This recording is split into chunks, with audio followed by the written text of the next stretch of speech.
Did you know that 80% of the startups lose their entire business directly after a cyber attack? Did you know that in 2011, 11% of cyber attacks were targeted towards small businesses and startups?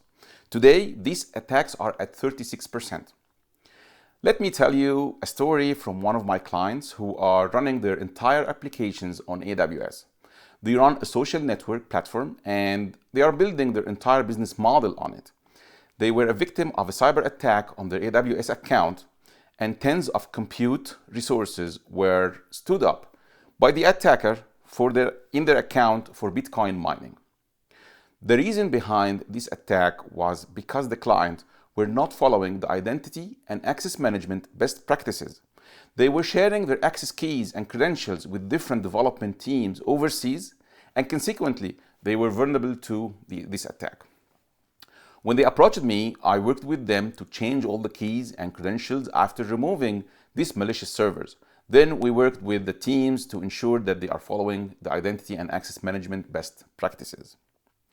Besides performing a full assessment and environment hardening to ensure that this risk is completely gone. There are three major areas to look at for your application security.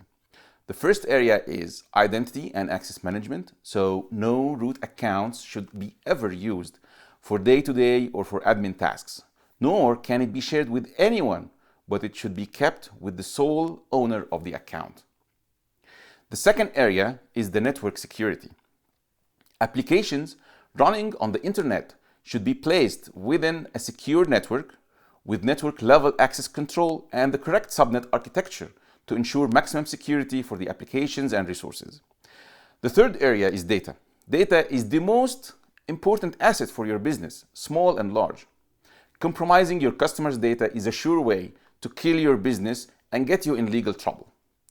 Data should be encrypted at rest when stored, and it has to be transferred in an encrypted form as well. Data replication and backup strategies should be thought of and implemented from the very beginning to ensure data availability at all times. Now, I have a question for you.